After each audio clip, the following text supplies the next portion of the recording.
So we are recording, and this is our first podcast, and it's just a free flow. And we pretty much cover all bases, metaphysical to religion to politics, and it's usually politically incorrect. I would say that pretty much Yeah, the way it goes, don't you think? I totally Merle, agree with you've you. been my buddy since college, since we were like, I was 19. I think you were 19. Yeah, yeah. And yeah, and Seems like you yesterday. Yeah, so you're out in LA now, and oh, you know what? A big topic that we got to talk about is what the hell we're going to call this podcast. Yeah, I've And been thinking a lot about that, and I it's thought by now I would have a name. I don't. well, see, and this is some Cornucopia. that sounds like Thanksgiving. I'm so hungry. I've also done a lot of thinking about it, and naming things in businesses and services and something is part of my job, has been for my whole life. And what I'll do is I'll start with root keywords, and then I'll hit a thesaurus on those root keywords and make lists. And then you start seeing, oh, well, this thing starts sparking. And with us, we have so many different things. I named a few right there, like politically incorrect, metaphysical, political, inspiration. There are a lot of different things that you could describe our typical conversations. Agreed. But I still hadn't come up with anything that I thought was worth a damn. And so I got to throw this out at you because I think this works perfectly. A couple years ago, I was going through my own identity crisis with my business, with myself, and everything. And I'm going to make a really long story as short as possible. But then when I was about at the bottom, I get this text all of a sudden. I'm sitting at my desk like this. I get this text. It's in the morning from my brother. It says, "Mom got in an accident. She broke her back." And it was like, yeah, man. So that, mouth goes dry immediately. What the hell? So my mother got in a car accident and broke her Wow. back that summer, 2 or 3 years ago. And I packed up everything and moved out there to her house in Painesville, where I grew up, and to watch her dog and cat, and at that time, my dog, Lainey, as well. And it was the beginning of the summer. It was June. Lisa and I just broke up as well. Jeez. I just severed my business partner severed our relationship, our business relationship. I was very frustrated. I was depressed, fighting depression. I was in a bad place. Yeah, I no did kidding. not know what I wanted to do with the rest of my life, with my career and everything. I felt it went to a very stagnant place of so-called web designer, which is a fucking commodity now, and me, I've always just been this creative design guy that I've just always wanted to be known for this high-end design. I wanted to why should I not be able to make a great living with relative anonymity? I never, wanted to be too far in the forefront. But anyways, the point is, so I had this huge identity crisis about what to do with my business, with myself and all that. And I had all of these quiet evenings that purposely was working about half time. That was loud. What was Really, that? I hit the mute button and everything. Oh. So I was working purposefully about halftime, and it was this beautiful summer, and I was riding my bike the rest of the time. And then at night, just having some beers and a cigar every night outside, super peaceful, wondering what the hell just so self-introspective and all the crap I've been through. And I got back to the basics of things. I'm like, well, what did I really like doing, and what do how can I apply that, and what didn't I like what has been turning me off, what used to turn me on. So again, trying to make that very long story short, I came back to, okay, what's turned me off is constantly chasing technology, because that's how I made a name for myself when I was young, is being that designer that really got really good with the software. And I taught in college, taught other people for 18 to 20 Right. years and all of that. And well, technology just keeps running away, running away. And now all of a sudden, everybody's calling me a web designer, which I find offensive, because that's like, oh, I could get a guy in India to do your website for $50. You probably don't really know that, but it's not going to work for you. I mean, Right. it'll probably give you more problems than not. And I thought, well, what did work for me all along, and it is branding. It started out for me making logos for people right out of college, my first job at an agency. That led to doing slogans and stuff, but I found quickly that I really couldn't even do a good logo and slogan if I didn't totally understand the company, the real passion behind the company. Right. That And makes so, sense. yeah, and that got into doing mission and vision statements and everything else. To this day, I now have been positioning services of companies, creating their value propositions, and then in this way, creating the full online marketing package for them. And so I got the realization that, okay, things that I loved, branding, you can't take that away from me either. That's my creativity. Fuck all this technology stuff that, I got lost in that. Mm-hmm. And Mm-hmm. the other thing I loved teaching. I Right. absolutely loved it and have been very, very good at it, because I can take complex concepts and break them down. Mm-hmm. And, Mm-hmm. to make it very easy, fun, and engaging for people. So I'm like, all right, with that, I'm just going to talk about branding now. When I talk about my company now, my online marketing, I don't even say that. Even that sounds too cliche today, or Mm-hmm. commoditized. I talk about, I build your best brand. So before you go and invest money into social media advertising, Google AdWords, and all of that, make sure, let me help you build your best brand, because you could drive all those prospects there, but you need to convert them into clients. And that's the ground floor. It's the foundation Right. of everything. You get that foundation right, you're going to save tons of money in the future on all your marketing efforts. And you're going to know what to use for your marketing efforts. Boy, I sure can relate to this. That's my value proposition Yeah. for myself now. So I'm getting to the business name. So I'm thinking too, during all of this, this actually is coming to the point. And I'm like, okay, so I'm going to do that with my basic business and my one-on-one service work. But, the teaching aspect is something like I stopped teaching at college, and I'm like, but man, and I still do seminars and stuff like that on these things that I do, which I find fun. But I've been developing, and I am at least 75% of the way there. I've developed my entire online curriculum. Wow. I have a giant book basically online about it, and it's also all video, headed by video. And I'm like, well, what is this? I preach, you got to target. You want to. Everybody wants to target everybody. God, I don't want to leave anyone out. That could be a potential customer. Well, To that's target right. everyone is to target no one. So what do I Mm-hmm. like? I think about who was my favorite customers in the last few years, and I titled this program "Over 50 Starting Over." Huh. And yeah, I wish I could figure out how to just throw up the logo and stuff real quickly. But here's my point. This is where I'm going. So I kept thinking about the name of what we're doing and what we talk about and things like that. How does it not fit in perfectly with the over 50 starting over thing? Boy, I Dude, love that, Barry. exactly. Where are you right now? See, I'm over Over 50, 50 starting starting over. over. I mean, Man, and this we're I have talking about it. goosebumps right now, man. And That's so exactly. And the awesome. whole premise behind the whole program is to find your biggest passion. Exactly the journey I just described that I went through for myself. And That's I've talked to you outstanding. about this. Yes. You and I have talked about this a lot. You can do whatever you want now because you're Yes. prime.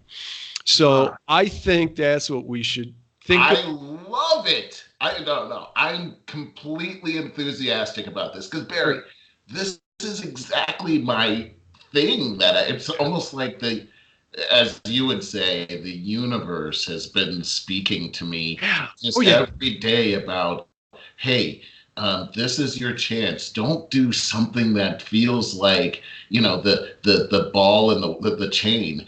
Do something that causes your heart to soar.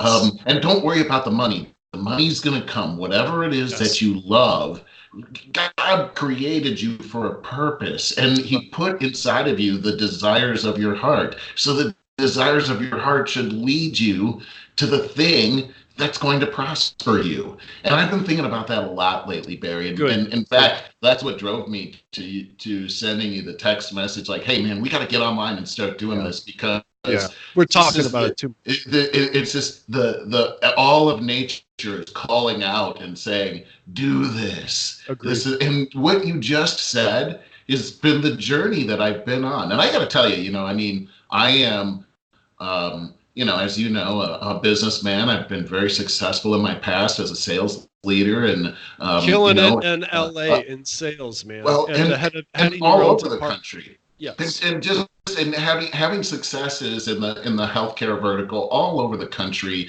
utilizing complex sales philosophy and tactical methods, but very strategic, thinking several steps ahead, and always with a win-win outcome, I being the like that. strategy. I And like that. so my whole existence has been in creating partnerships that are lucrative on both ends, that lead to bigger and better things as well. And so now I've sort of, that's sort of in the rear view mirror now. Made some decisions, and here I am on the precipice. I've got this opportunity to to look at what else is out there. What's really the thing that makes my heart soar? And I think about the fact that I'm 53 right now. Yeah. My dad, who was a hero of mine, passed away at 55. He was very successful as a Mine at businessman. 54. Yeah, and this 1 year is from now. I'm, you know what, Barry? I mean, you were there for me when that happened to me, and I lost my Yeah. dad. And I mean, I made a commitment at that time that I'm not going out that way. Yeah. And my whole life has revolved around, there are things that are much more important than being successful climbing the ladder. And I feel like that was a lesson my dad learned too late. And that's a lesson he paid for it with his life. And that's a lesson that I don't want to waste in my own life. I have kids that are looking at me too, and I know how powerful that is. Yeah. And here I am at his exact same age.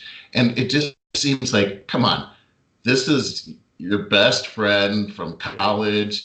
It just the whole way that we came together, and the dreams that we had, and how you were going into graphic design and I was going into telecommunications, and it seemed like you were working really hard and I was screwing around all the time.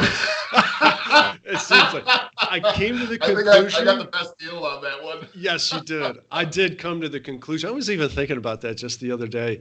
I created bad work habits for myself because I didn't work smart. I worked hard. I worked harder than anybody, but I didn't work I didn't work smart. I never saw anyone work harder than you in college. I didn't work smart.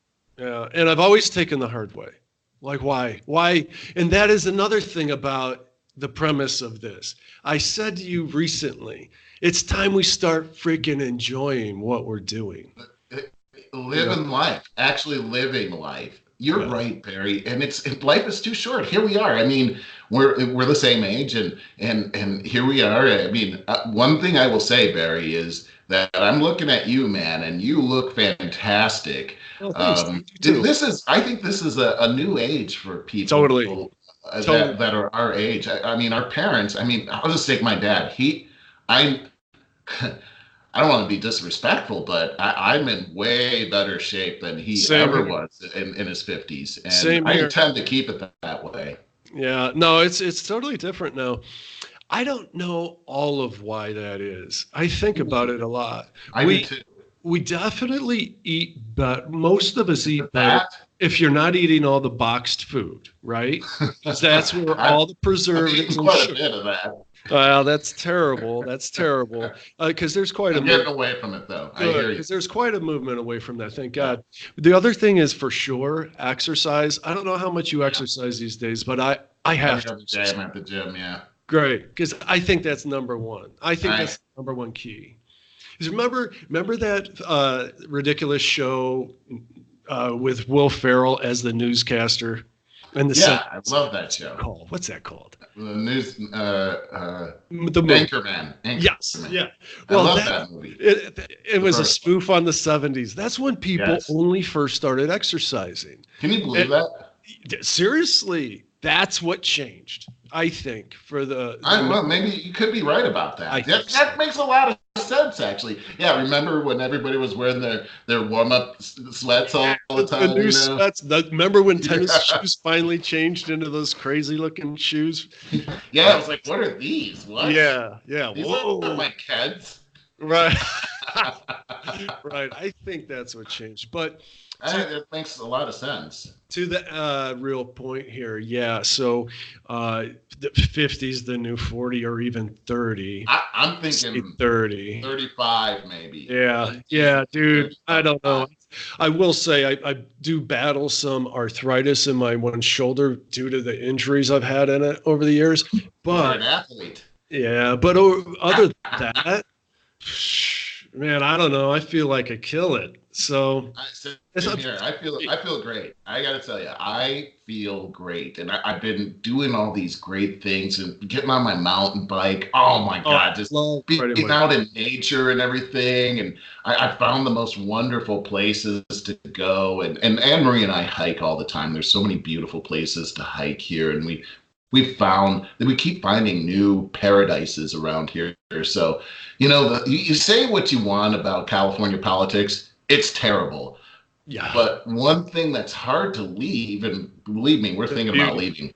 Uh, Yeah, it's just, I mean, I Dude, I gotta remember, ask you, what's the latest with the fires that have been all around you for the last? well, here's we're in good shape right now. They have been all around us.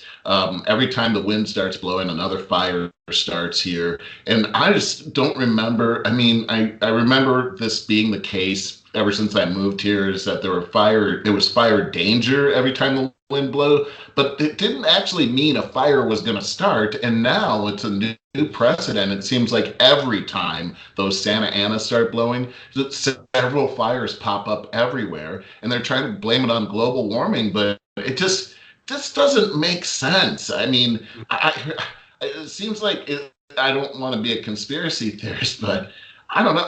And this whole thing about PG&E, our energy company, is somehow creating some of these fires where sparks coming off of. I've not But heard that. yeah, well, the last big fire that started up north, and that started. You could actually go online and you can see it starting. It was a transformer sparked, and when I say spark, that's how they call it, a spark. It was like a giant flare came off of that thing, and the winds were blowing, and it turned into a big forest fire within minutes. Oh my God. And so It's this been keeps so dry. happening. The last one, last fall, I guess it was right about this time last fall when we had that terrible fire here, and they said it was PG&E started that one, and the one in Paradise, California, the one that killed everybody. That's the one that they really nailed PG&E on, saying that they were negligent and they caused the fire. That trapped everyone in that city, and very few of them got out of there alive. Oh my God. Oh Jesus. Well, okay. I do want to say, remember the politically correct versus incorrect thing. I think you said global warming, and I think we're supposed to say climate change. I Oh, think. Isn't really? that the way that It's climate goes? change now. I hear it being used interchangeably. I And mean, I if I think were a it's proponent of interesting. global warming, I would call it climate change because it Mhm. seems more I mean,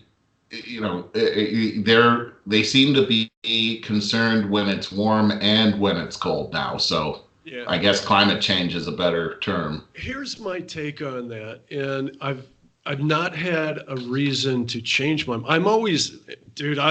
You know me. I'm always looking for new answers, new perspective. My views on anything are pretty malleable.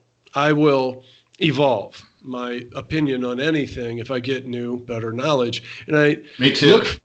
look for that with the whole climate change argument and all that. And it's so complicated that, first of all, we're not scientists. I always remember that. I'm not a scientist. So yeah, you're going to err on the side of a guy that's a hell of a lot smarter than me. So here's the two ways I look at it. Yeah, definitely we're going through climate change. I'm not attributing any blame anywhere. I'm just saying we have got more drastic weather going on, weather patterns going on like crazy. And for whatever reason, is it a natural cycle? Maybe. I hear evidence to that a lot. But here's the other thing. Here's the other thing that I think about. This is just me talking. But we've had over 100 years since the Industrial Revolution, about 100 years of pumping all that smoke into the atmosphere. Right. Billions of tons a day for 100 years. How do you expect that not to do something? You know, it's got to do something. So there's that. You know, I get that, and who could deny that probably has some effect. I mean, I live in Los Angeles, so sure. As I drive to the airport, I see a giant cloud of dinge over the valley, and so where is that coming from? It's not coming from trees; it's coming from cars and whatever. I mean, we can see that it has an effect on the. Hey, here's the thing: I live by the 101 freeway, and every couple of days I have to sweep all this black dust off of my porch that's coming from the freeway somehow. So yeah, it's actually there is an effect on the environment, but I think the premise here is that. Is it something that's going to absolutely doom the world to destruction to the point that we have to adopt? Yeah, to the point that we have to adopt a multi-trillion-dollar energy savings plan and destroy ourselves before we could even solve that. I mean, you're not going to be able to solve the problem by coming up with a plan that we can't afford. That would be like saying, hey, I'd like to fix my house, but I don't have any money to fix it. We have to come up with some kind of coherent plan based on sound science that sound. Here's how ridiculous that AOC argument is, that person from the squad. And, you know, first of all, as I know it, we are responsible for like a maximum of 5% of the world's pollution. So we're going to put ourselves in trillions of dollars of debt, additional debt. You know, we destroy ourselves economically before we could even have an impact on the world. So I suppose you just got to use common sense and say, well, we have to use diplomacy. You know, all these other giant countries like China and India and stuff, they're like, you know, screw you guys. We just got all this industrial revolution. You guys already had it. So it's our time to, and they don't regulate themselves worth a damn. Well, we're now a world economy for sure. Or it will eventually become more and more of a world government. We are influencing each other much more now. So we have to think along those lines if we want to really curb all this. Not to mention, we have to do everything we can just to encourage, what's the word, restorable energy? That's not renewable energy. Renewable energy. Right. Yeah. Oh, man, there was a few years ago, about 3 years ago, a video going around like on Facebook and stuff. I thought it was the coolest thing ever, and I had to look it back up again, about replacing every inch of asphalt in the country with these solar tiles. Imagine that. Oh my God. Your driveway. Imagine the cost of that? Well, the cost of roads is quite a bit as it is, but think if you, but that is, really durable solar panels, but that would be the end of all energy problems everywhere forever.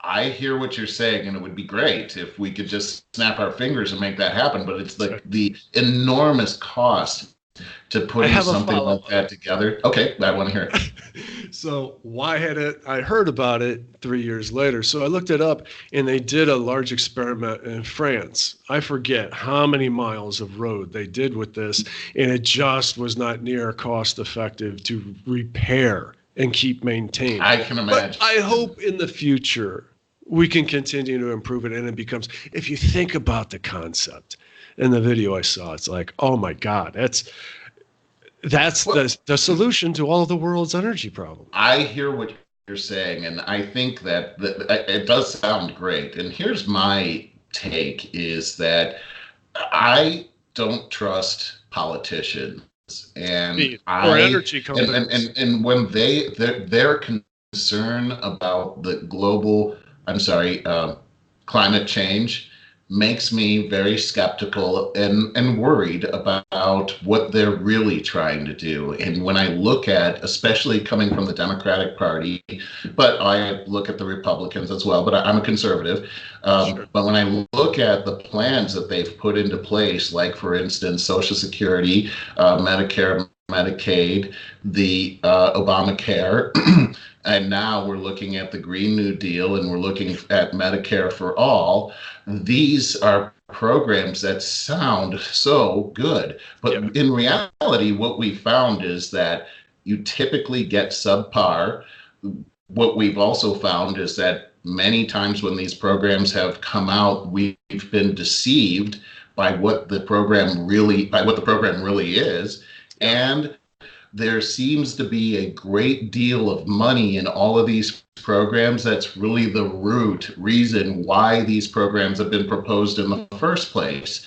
And you brought it up earlier about a one world government. It seems to me that the United States and these programs, including Social Security and Medicare, Medicaid, have caused the central government to become much stronger and much less accountable for those trillions of dollars that have come in. We have no accountability. These are massive Ponzi schemes. If you take a look at Social Security, it was actually proposed to us as an insurance plan, but it's got nothing to do with insurance. We're just like what's the guy that did the big Ponzi scheme? You're taking money in. Bernie Yeah, something. Bernie.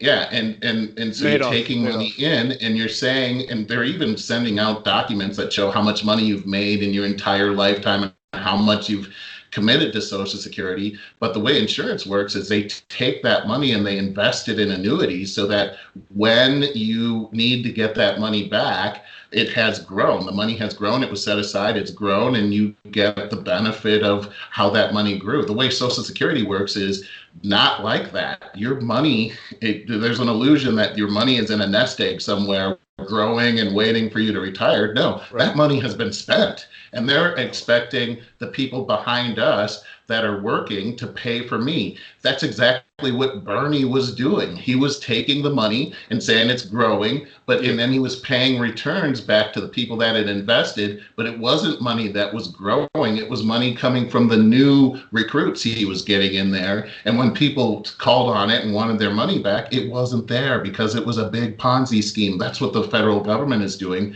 And so when you look at climate change, this is a worldwide project. It's a worldwide strategy, and it lines up with a one world government, which is exactly in America what our founders would have vehemently opposed. They were all about the individual and individual rights that were inalienable rights that came from God, not from a government or a world leader. This is something that leads to oppression and tyranny. And so we see these things. We just saw Elizabeth Warren put out what she called a $21 trillion plan for Yeah. Medicare for all. And then when they She researched even it, distanced her own peers with that one. I think that's a death blow to her campaign. But when they researched it, the experts came back and said it was $52 trillion. Now, here's the deal. Our GDP averaged over the last 3 years 19 trillion. So what she's talking about is a deal that would be 3 times our gross domestic product. So she wants all of the money for 3 years of everything everyone makes in America. Now, here's the deal. Medicare, Medicaid is already $21 trillion in the hole. It's unfunded. We can't pay for that. So you're going to add 52 trillion. And she just came out this week with how she's going to get that money. She's going to charge millionaires a percentage of their wealth. Now, that is 1,000% unconstitutional right there. Life, liberty, and the pursuit of happiness includes your property. And the government has never been in the business of taking your property. They're talking about taking 6% of a person that has $1 billion as far as assets. They're not talking about an income tax. They're talking about a compulsory tax that causes you to have to give up a portion of your property. That is a fundamentally different plan and relationship that we will now have with the federal government if Elizabeth Warren gets her way, which means this, that your property, oh, sure, we're talking about the 1%ers or the 5%ers. That's just getting the foot in the door and setting a precedent. And what they can do now is they can slide the scale and say, well, now if you make $150,000 a year, you're rich, and we desire this much money for you. And here's why they're going to do it, is because if you take all that money, 6% of all the billionaires in the world, if you take, it doesn't add up to $52 trillion.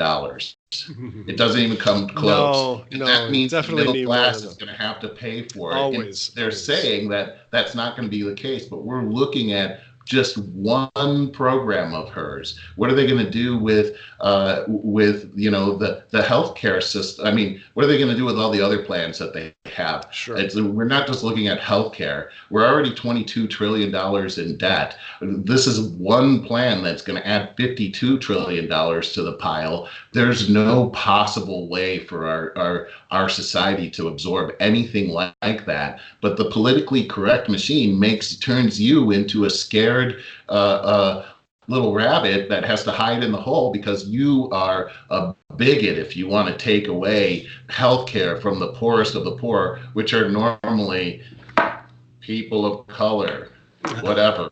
And by the way, I think everyone is a person of color. We all have color in our skin. You know, that's exactly the thing. And this is the silliest thing, is when they get on the whole reparations thing, because they want to, for one, they always want to divide people with anything controversial. Because then they say, see, you're a victim and I'm on your side. I'll help save you. Yeah, exactly. Dude, listen. So Pocahontas goes and gets a blood test to prove how American Indian she is. And CNN, they pump it out there like, see, without even realizing it just proves that she's infinitely less Indian than the average American. I know, right? Okay, so back to the reparations. For sure. So back to the whole reparations argument. How do you decide who is a so-called African American? And so who's supposed to pay and who's supposed to receive? Because we all have varying degrees of that blood, man. You know, today. You're exactly so what if right, you're Jamaican, man? Just about you're Jamaican. Get in line and say that they're black. You know, hey, I'm black too. If I don't have enough, I identify. You know what? I identify. Exactly. Just if you identify, that's all that matters. Now, Give me the money. Show me the money. Yep, exactly. I'm 100% on that one. Well, here's the other thing to think about, Barry, is the war on poverty that Lyndon B. Johnson started back in the 60s has now cost us over $20 trillion. I mean, so much poverty. The war on poverty was actually, I mean, those are the reparations. So that was the beginning of our welfare state that has been climbing. It has caused so much poverty. We incentivize people to have children out of wedlock. And that is the worst part. That's the I agree. Part. Well, I would agree that every statistic part of the beginning. Absolutely. Every statistic will show you that the most productive families in the country have the same, amazingly, the charts are the same, have the most centralized family. Centralized the word, what I mean, together. Together. Yeah. The nuclear family is the most powerful force in this world. And since white people are barely hanging to the majority, that's who we talk about. But who's at the very top of that? People we never talk about, Asians. Asians have the highest rate of nuclear families and the highest rate of success. Yep. And we don't fear them. It's like, have you ever, like, oh my God, an Asian? I'm not going down that alley. Are you kidding me? You know, they're the nicest people. I live in Cleveland Heights, man, where Case Western Reserve is. There's so many Asians here. Dude, they all look like victims waiting to happen. They look they look milky white is what they do. And they look ready to get rolled by the latest guy to come by here and, take advantage of them. And I feel bad for them in that regard. But my real point is they're the real minorities that are at the very top. Well, you're making such a great point here, Barry, because you look at, even Jewish families have the same trait. I mean, they stick together as far as families go, and they look out for each other. And, when you take a look at what's happening in Black America today, you find out that 75% of Black people today that are born without two parents. That is absolutely a death knell to the community. And when you take a look at what's happening in Chicago with the black on black crime, I look, as a young Black person growing up myself, I had a strong father in my house, and thank God I would not be here doing this podcast with you if my dad hadn't been all over my stuff all the time, because I totally was apt for finding trouble. And it's not just a Black thing. You got a good story there that we're going to explore one of these times. You got a transition story there. Yeah. Well, and all boys have this. They need to have a strong father. They will run over their mother. Moms are great, but you need a dad to be there to discipline. And what's happening right now, especially in Chicago, is the lack of that is on display, and we're paying the price. And everyone's afraid, especially the Black community. They want to blame police brutality, and the statistics around that don't hold water. That doesn't hold water. No, not in gun shootings. The problem is. And to your point, shoot more white people. You could do the numbers on it. You say, well, there's more white people out there. I've seen the charts on that. Start looking at the ratios. That's what you need. That's what I'm trying to. So it doesn't hold water at all either. No, not at all. Not at all. So, it comes down to a character issue, Barry. One thing that I learned growing up is that if you have character, you take responsibility. If you don't have character, you blame people. Now, how do you get character? Through discipline. If you don't have a strong father around to discipline you, you're probably not going to have any character. And as a result, you're going to blame everybody and everything around you for the situation that you're in. And people of character know that the situation they're in today is the culmination of everything that they've done in their life up until now. Look around you. Whatever you have around you is because of what you have decided to dream, what you have decided to believe in your heart is what's around you right now.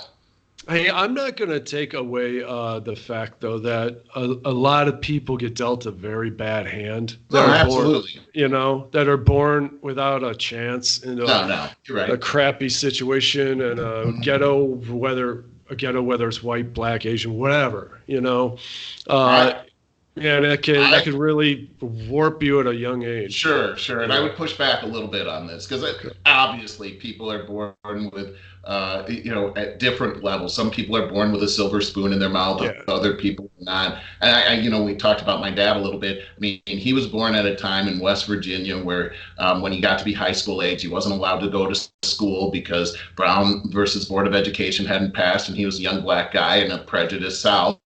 And he lived in a shack. His mother refused to take welfare. She didn't want handouts. That's one thing that my dad learned. And through just miraculous, he gets this scholarship and he goes. But here's the thing is that in America, your chance, you can be born into a family like that.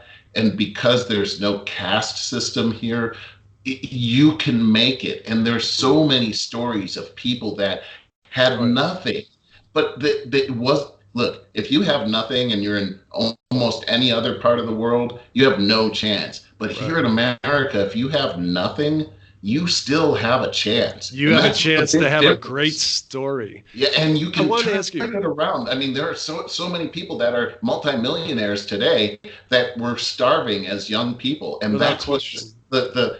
the free market has given that gift, and that's why people are trying to break down the walls to get into America in the Yeah, first place. exactly. Wanted to ask you briefly, because I don't know the story. Your father grew up to be a very successful black man in a He did. through a challenging time. As you just Oh, said, absolutely. West Virginia back then, 50s, 60s, what have you, 40s, 50s, 60s, I guess.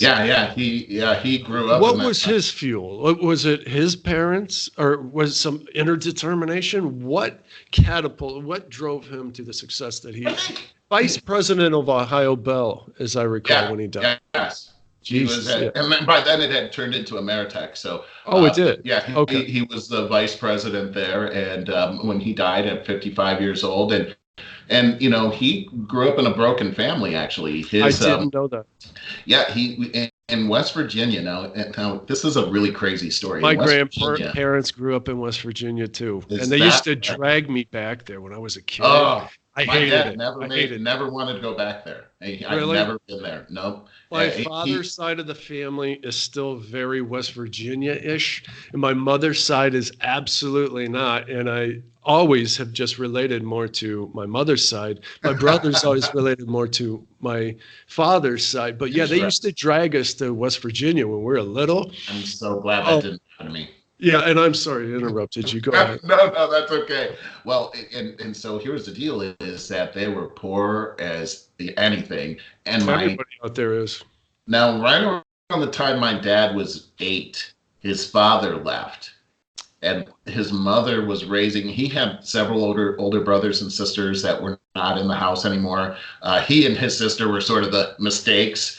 So they were like about 10 years younger than the rest of the brothers and sisters. So here was his mother raising them. He ended up having to, by the time he was high school age, he wasn't allowed to go to school.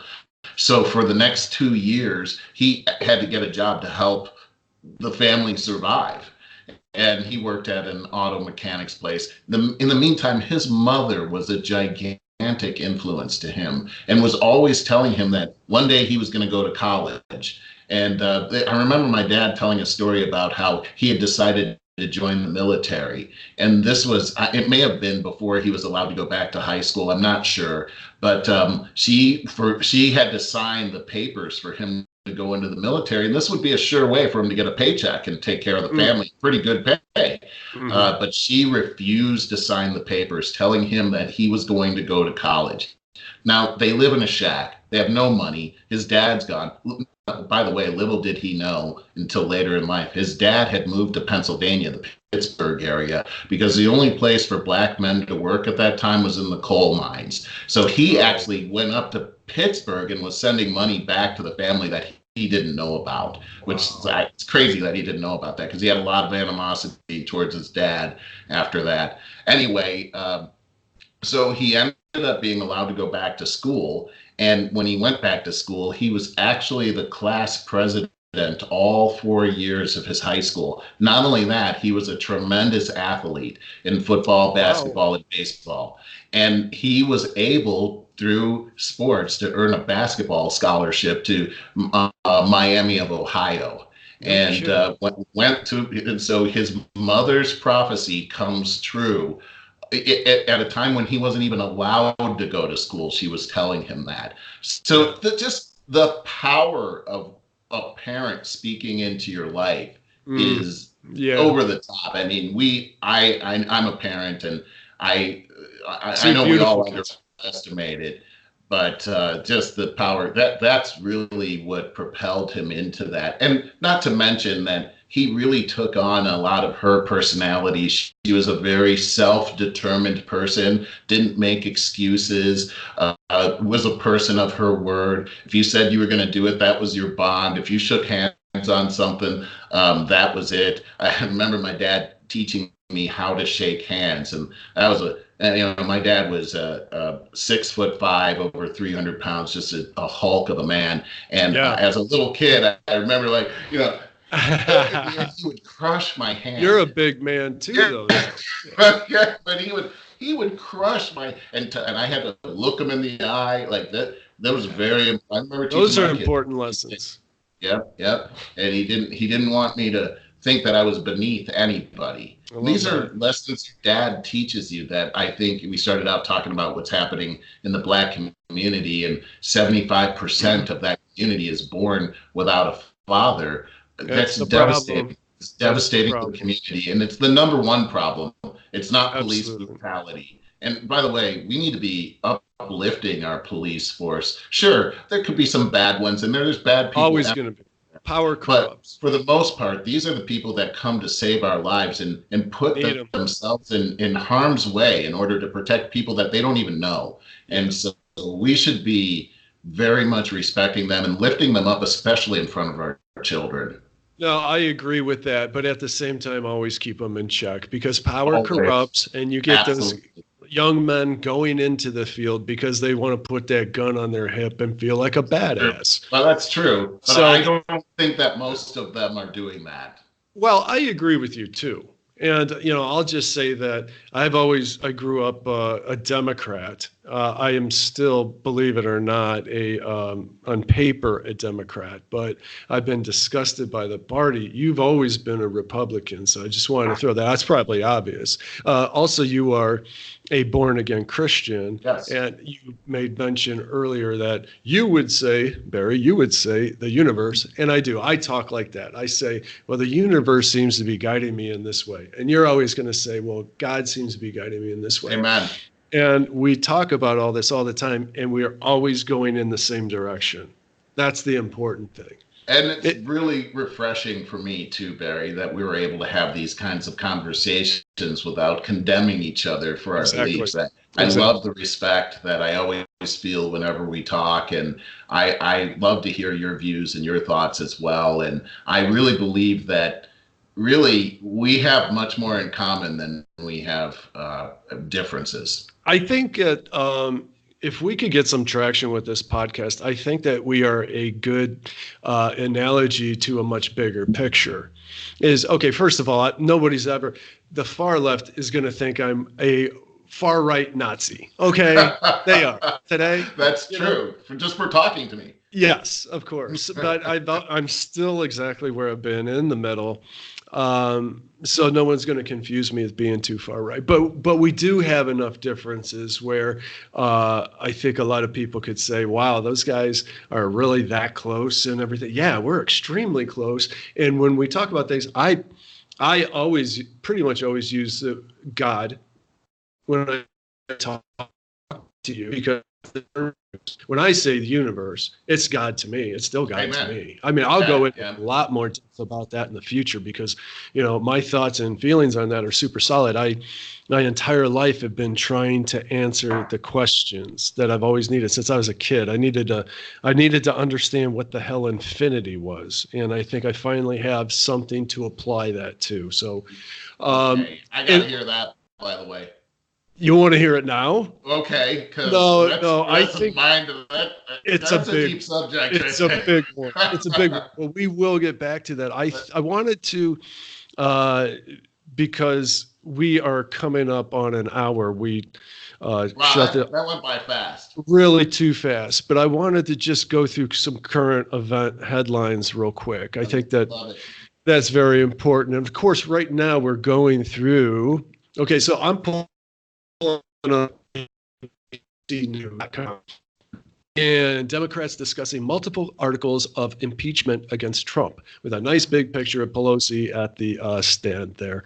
And I want to, you are way more detail oriented when it comes to the politics. I'm a concept guy. And as the concept goes, I've been disgusted with my kind of former party. Well, frankly, they just remind me too much of how disgusted I was with the Republican parties against Clinton, trying to find anything on Clinton way back then, coming up with, what's her name? It's a good comparison. Yes. And so they go from Russia for 2 years. Okay, this is another thing. I know this is a whole nother story in itself. But for 2 years, CNN ran with that whole Russian headline, even though there's multiple video clips of the CEO being caught on hidden camera saying, "Yeah, we know there's nothing to it, but our ratings go through the Right. roof." And Mm. and everybody knew this, and yet there is that Trump derangement syndrome. It is There real. is. It is a real thing. I run around in the gym and stuff, and all those monitors I call it Little San Francisco out here, Cleveland Heights. And every one of those tickers on CNN, it's Trump. Trump is in the headlines every time. That's the Yes. only thing they talk about. So I wanted to hear what you got to say about where things are with this impeachment right now. How do you think this is going and where it's going to go? Um, I'll leave it at that for the moment. I think that thanks for the rope on that one. Let's see if I can swing on it and not hang myself. But I really look at that and say I feel that the Democratic Party is in big trouble. And I think that's a problem for the country. I really believe that the two-party system is healthy for the country. I do too. And I really believe that the founding fathers believed that as well. What I see, though, is a party that does not want to play by the rules anymore of the Constitution. Right. Right. And so that's not fair. And they're really there's a social compact that we have called the Constitution. So we don't elect our government officials to come in and fundamentally change America. We love America. That's something I believe that liberals and conservatives can agree on, is that we love this country, so we don't want to fundamentally change it into another country. I don't know about that. So I think the far left hates this country and wants to change it. Fundamental. I didn't say the far left. I said liberals, and I don't include them in the far left. You're right.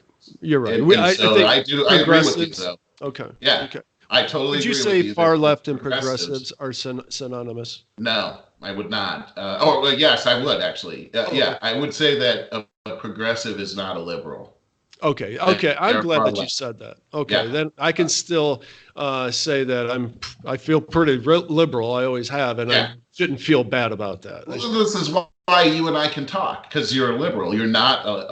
We would have no foundation of truth if you were a progressive. I vehemently disagree with progressive ideology, which really started under the Wilson administration, and it was fueled by the FDR administration and Lyndon B. Johnson. You mentioned you mentioned Medicare, Medicaid earlier. I mean, he just poured gasoline on the whole thing by doing that. So when I take a look at this impeachment, I'm a huge history buff, and I read the Federalist Papers.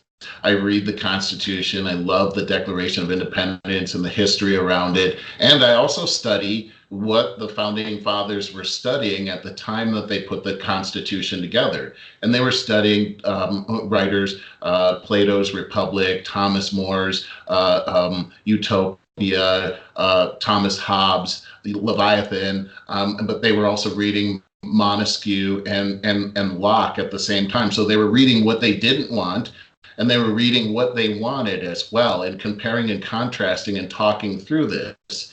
Well, when it comes to impeachment, this was a big subject going for the founding fathers and going back and forth and debating how they were going to do this. And Benjamin Franklin made a great point when he said, hey, and I'm just going to paraphrase, he said, look, without impeachment, there's only one other option, and that's beheading. And there was a reason why he said that. It had everything to do with history. Charles I was impeached, or they tried to impeach him in England back in the early 1600s, and he said, "You can't impeach me. I'm a sovereign. I am the law." And they said, "Oh, you're right." So they chopped his head off. Oh, wow, man. I love the bits of history that you put out there. This is why impeachment is in the Constitution in the first place. Now, there was a lot of debate over this, and I believe it was Madison in Federalist 51 who's talking about the big concern that they have about impeachment. And you could probably guess what it is, because every time impeachment's been used this within the last 100 years, it was used for the same purpose. And you brought up the Clinton impeachment. It was brought up and used as a political weapon, not because of crimes and high crimes and misdemeanors. This shit's got to stop. Always used as a political weapon. The Republicans used it as a political weapon against Bill Clinton. And what happened? Bill Clinton became stronger and the Republican Party became weaker. Yeah. That's what's now. And that's what's repeating itself on the opposite sides. With the Democrat, at least the Republicans had something pretty serious there, which is that he had perjured himself. He had lied about what he had done in that Oval Office, and that's in front of Congress. That's perjury, and that could be considered a high crime. However, is it something you want to impeach over? I think we could come up with something much more damaging for something that changes the will of the American people, because impeachment is actually stealing the will of the American people, a duly elected person. And do you know, the president, besides I'm just saying, I just think that without hard evidence, without something that's devastating to America, impeachment is a great waste of time. And I think it's just a thinly veiled attempt to win the 2020 election. They know they're never going to get in a conviction in the Senate. Right. So this is their way of trashing the president the way that they have for the last 3 years in order to win support for the 2020 election. For sure. But here's how it's working against them.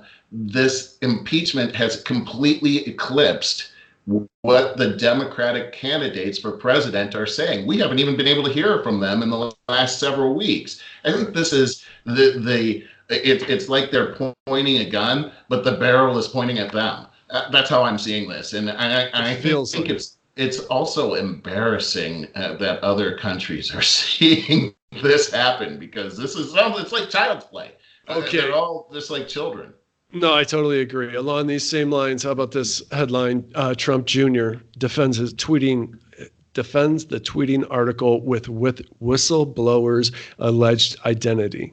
I didn't catch that they pulled down the tweet where he told who the whistleblower is. Do you know about that? Yeah, so the whistleblower, he put out the name of the whistleblower. Now, we're not sure if that's actually the real person or not. However, that person could just come out in the press and say, I'm not the whistleblower, and that hasn't happened. Now, one of the things I hear they want to, bring them in front of a court or something like that, or bring them in front of Congress, but my understanding is that the whistleblower statutes don't actually prevent the name from coming out. It prevents them from taking it. It prevents the employer from firing that person, or also creating a hostile environment for that person. But the anonymity part seems to be something that was thrown in. But when you start to look at the Constitution, which is really the centerpiece from which all law comes from here in this country, this is the biggest thing that you can do in law, is impeach the president, the sitting president of the United States. And we can't do anything under our legal system. And I know that this isn't a legal process, but the legal system should be the precedent for how we determine how this is going to run, because under our Constitution, we all have unalienable rights, including the president. So the president should have the opportunity to defend himself and have due process. And I'm not seeing anything like that here. It seems No. It seems like it's so non-transparent. It actually reminds me of the public hearings that Stalin had that were complete kangaroo court, and they were forcing people to say things that they knew weren't true, but they also had been coerced into these testimonies because they were fearing of their own life, liberty, and pursuit of happiness. So I'm seeing that, and it just seems like we're setting a terrible, terrible precedent going forward. No, man, I think some changes have to come of this. It can't be a precedent. But Jeez. Back to Donald Trump Jr., though, I don't see anything wrong with him being able to communicate that.